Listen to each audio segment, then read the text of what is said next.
You're in the mood to win, to flex your Smash muscles. You've trained and unlocked Elite Smash with so much of the roster. Pat yourself on the back. You're good. But then, oh how innocent you are, you start a match expecting a fair, tasteful bout of competitivity. And then this happens.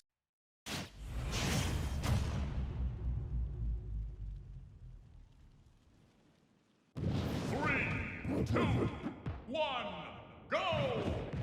You don't want to just SD and lose that precious GSP, but how on earth could you possibly play in these conditions? For those of you who want to maintain their winning status, even with items on, we've got just a solution for you. Welcome to how to use items professionally.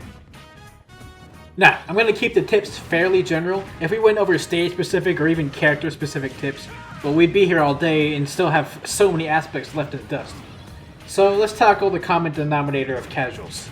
Items. The first tip I want to go over is one that we used quite often in Smash 4 as well. The Assist Trophy Infinite. The Assist Trophy is a dangerous item for the opponent to grab, and can even be a game changer depending on what spawns. So what if you could turn the tables in the instant they snatch it? When someone grabs an Assist Trophy, they're forced to undergo this animation, where they lift the trophy into the air and let whatever's inside spawn into the battlefield. What this means is that, when they're on the ground, they can't do anything other than wait for this animation to finish. They can't attack, shield, jump, or any of that. If you attack continuously with a very weak move, it'll be enough to reset the trophy animation without knocking them into the air.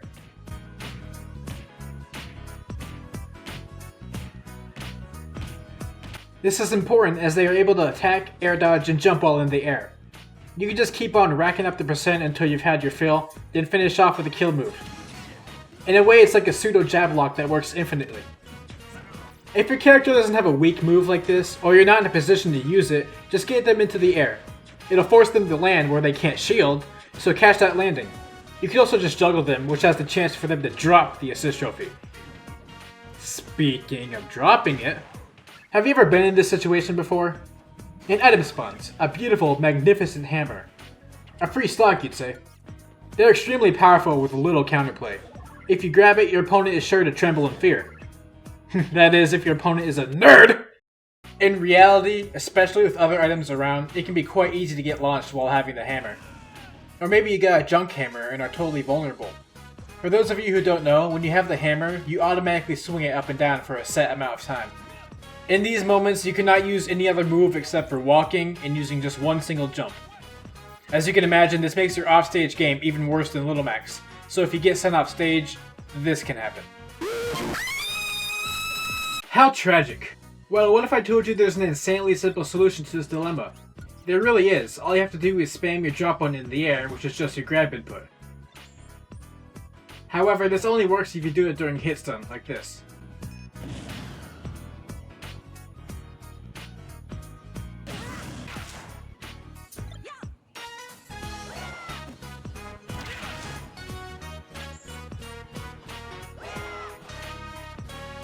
This will work every time, guaranteed. My word of advice for this is to spam the drop button the moment you get hit by anything, unless you're at low percent. The reason being that, even if you're above the stage, the air is still not the safest place for someone with a hammer due to their limited defense options and movement options. Speaking of movement options, a new item has made its way to the game. Although I dearly miss our lovely spring item, an item that can be used in many ways,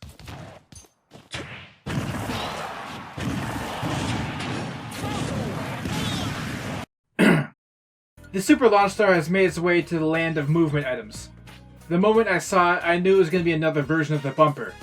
What I wasn't expecting, however, was to use it on myself. Now, if you're just trying to steal stocks, your first instinct would be to place it like this. This is an easy way to net kills if you place it right. Just chuck them in and they're sent to the top of the blast zone. The same could be said for other directions as well, just anything to send the opponent right into the blast zone. But this is an obvious tactic. Sure, you can try to hit them into it, but any enemy worth their weight in crates will be smart enough to avoid this. And unfortunately for you, the launch star doesn't stay out for that long at all. So let's say we mix things up a bit and throw it like this. And now you've got two options given to you. You can still throw the opponent or hit the opponent into the launch star and go for a follow-up once they come back. Or if you place a launch star low enough, you can throw yourself into it. See, the launch stars have weird properties about them. If you get caught in one, especially at high percent, you'll be given a lot of momentum. But you'll lose your hit stun relatively quickly. What this means is that you'll use attacks and the likes while you're still flying through the air. You lose your hit stun even quicker if you hit a surface first.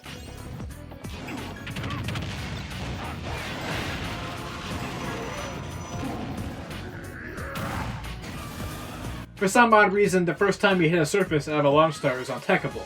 However, you can instantly do a move out of that hit, and depending on the angle, it can even boost your speed.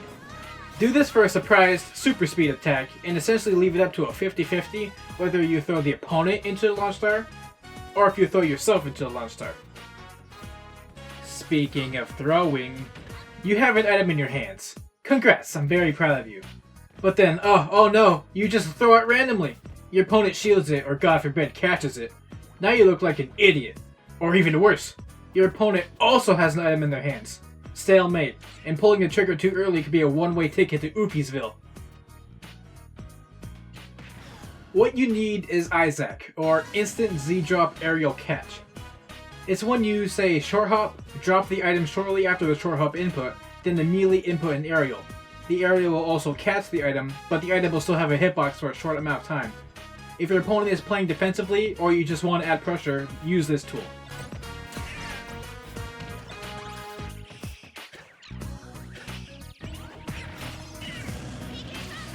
It's difficult to shield against this tech, especially if you got an item like the drill, the ore club, or the home run bat. And using the drop mechanic can open up so many possibilities for how you control your items. So many combos too. Experiment with your character if you'd like. Speaking of controlling your items, rolling crates. You may be familiar with this item. If you're not, then, well, I can't imagine how you've been living up until now. On the surface level, rolling crates may just seem like glorified crates, a nice projectile or attack to throw at the opponent, or maybe just an object to shatter for its contents within. But I stress that you try to avoid this. You may be thinking to yourself, but PK Beats, I want to destroy it! No, shh. Our group does have one motto: preserve the rolling crates. You don't have to take our ideal so seriously if you just want to win, but there's a technique that you ought to consider. Put stuff on the rolling crates. What I mean with that is stand on the rolling crate, place an item downwards, and strategically launch the rolling crate towards your opponent. The results may vary, but here are a few examples.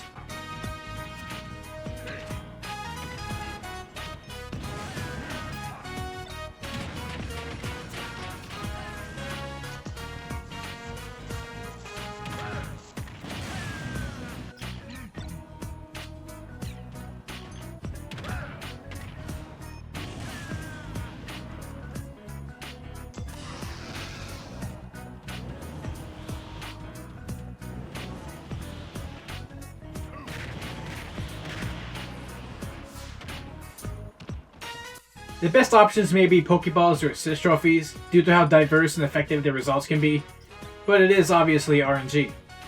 Setting this up in the heat of battle can be pretty difficult, but if you've been given the breathing room and have an item in your hand, try giving this a shot. The create's destructive power could clear off the stage for you too. Speaking of clearing the stage, sometimes a casual match can seem like a minefield.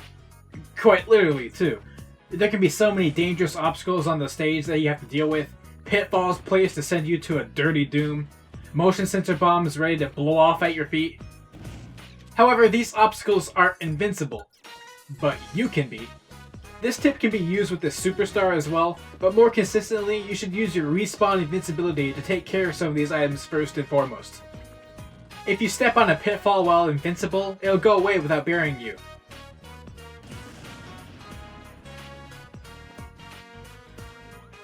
If you trigger a motion sensor bomb while invincible, no pain. Be aware of your surroundings, and if any traps have been prepared by the opponent, go directly for them when you respawn. It may just save your next stock, and put an end to their plans. Speaking of ending things, I hope you enjoyed the video. However you play Smash, either entirely competitively or entirely casually, or maybe even a mix of both, I hope you've learned a few interesting or maybe even helpful tips from this. You want more tips? Have any tips of your own? Or even if you have discovered glitches you want to see in the channel, leave them all in the comments below. See ya later, and stay casual.